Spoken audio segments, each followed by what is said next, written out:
সুপ্রিয় শিক্ষার্থীবৃন্দ, সম্মানিত শ্রোতামণ্ডলী, আসসালামু আলাইকুম। আজকের ক্লাসে আমরা আলোচনা করব তৃতীয় শ্রেণীর ইসলাম ও নৈতিক শিক্ষা বিষয়ের ৬০ পৃষ্ঠা থেকে। আপনারা যারা এই চ্যানেলে নতুন, এই চ্যানেলের প্লে লিস্টে দ্বিতীয় থেকে নবম শ্রেণীর বিভিন্ন ক্লাসগুলো সাজানো রয়েছে, প্রয়োজনে সেই ক্লাসগুলো দেখে নিতে পারেন। আমাদের পাঠের পাঠ্যাংশ হচ্ছে খ, বিষয়বস্তু পড়ি, ভাবি ও বাম পাশের অংশের সাথে ডান পাশের অংশ মিলাই, কাজটি একাকী করি।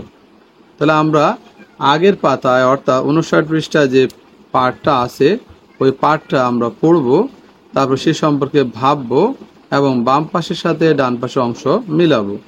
যেমন মহানবী সাল্লাল্লাহু আলাইহি সাল্লাম অমুসলিম রোগীদের কি করতেন?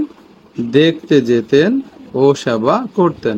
তাহলে আমরা প্রথমটা পেলাম, মহানবী সাল্লাল্লাহু আলাইহি সাল্লাম অমুসলিম রোগীদের দেখতে যেতেন ও সেবা করতেন।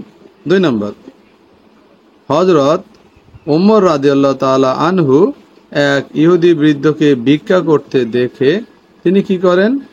সাহায্য করেন।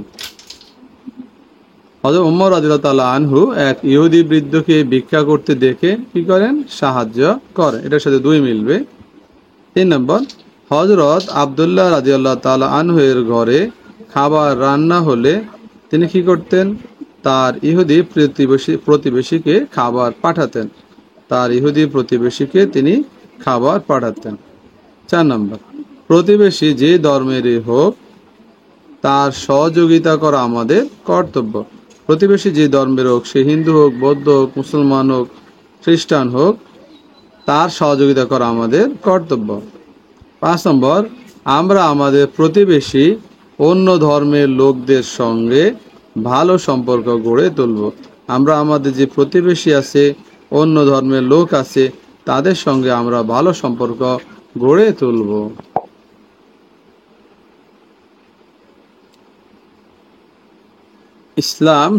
ইসলামের শিক্ষার আলোকে অন্য ধর্মের সহপাঠী, প্রতিবেশী বা পরিচিত মানুষের প্রতি কি দায়িত্ব পালন করব তার তালিকা করি। কাজটি জোড়ায়, অর্থাৎ দুজন ছাত্র বা দুজন ছাত্রী, শিক্ষক যেভাবে জোড়া করে দেন সেই জোড়ায় তোমরা কাজটি করবে।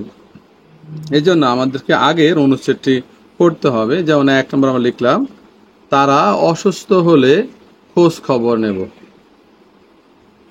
অন্য ধর্মের সহপাঠী, প্রতিবেশী বা পরিচিত মানুষ যদি, তাদের প্রতি আমার দায়িত্ব হলো প্রথমে তারা অসুস্থ হলে খোঁজ খবর নেব। ২ নম্বর, বিপদে সাহায্য করব। তাদের যদি কোনো বিপদ হয় তাদেরকে আমরা সাহায্য করব। অভাবগ্রস্ত হলে দান করব, তাদেরকে টাকা পয়সা দিয়ে আমরা দান করব। অনুষ্ঠানে নিমন্ত্রণ করব, অর্থাৎ আমাদের অনুষ্ঠানে তাদেরকে দাওয়াত দেব। বিভিন্ন কাজে সহযোগিতা করব। তারপরে আমরা লিখতে পারি, ভালো খাবার রান্না হলে তাদের খেতে দেব। তাহলে আমরা এভাবে অন্য ধর্মের লোকদের সাথে সহযোগিতামূলক সম্পর্ক গড়ে তুলতে পারি। ঘ, পৃষ্ঠা হচ্ছে ৬১। ইসলামের এসব শিক্ষা অনুসারে অন্য ধর্মের দরিদ্র মানুষের আর্থিক সহযোগিতার জন্য প্রকল্প পরিচালনা করি। এজন্য নিচের ছকে পরিকল্পনা করি। কাজটি দলগতভাবে করি, অর্থাৎ যেসব কাজ করতে চাই আর যেভাবে আমরা কাজটি করতে চাই, যেসব কোন কোন কাজ করব আর সেটা কিভাবে করব আমরা তা দেখব। আরেকটা প্রশ্ন হচ্ছে, চক হচ্ছে, কে কোন দায়িত্ব পালন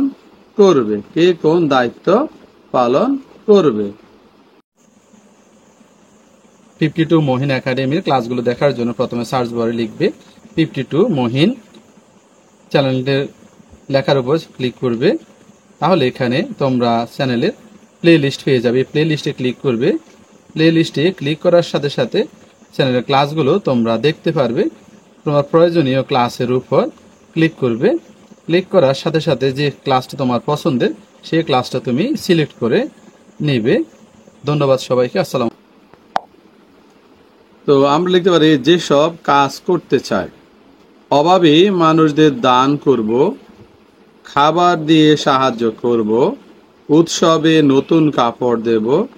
যেভাবে কাজটি করতে চাই, শিক্ষার্থীরা সবাই মিলে একটা ফান্ড তৈরি করে শিক্ষক ও বড়দের সহায়তায় আর্থিকভাবে অন্য ধর্মের মানুষদের সাহায্য করা যাবে। তাহলে আমরা কি করব? শিক্ষার্থীরা সবাই মিলে চাঁদা তুলে একটা ফান্ড তৈরি করব এবং সেটা শিক্ষক অথবা বড় কাউকে দিয়ে তাদেরকে সাহায্য করব। এরপর হচ্ছে কে কোন দায়িত্ব পালন করব। প্রথম শিক্ষার্থী বলল সে সকল শিক্ষার্থীর নিকট থেকে টাকা সংগ্রহ করবে। শিক্ষার্থী 2 সে কি করবে? সকল শিক্ষার্থীর নামের একটি তালিকা তৈরি করবে। শিক্ষার্থী 3 এলাকার দরিদ্র লোকদের তালিকা তৈরি করবে। শিক্ষার্থী 4 সংগৃহীত টাকাগুলো শিক্ষক ও বড়দের কাছে দিবে। এবার সকল শিক্ষার্থী দলগতভাবে শিক্ষক ও বড়দের সাথে ফান্ড হতে সংগৃহীত অর্থ দরিদ্রদের দান করবে। এভাবে আমরা দায়িত্বগুলো পালন করতে পারি। ধন্যবাদ সবাইকে। আসসালামু আলাইকুম।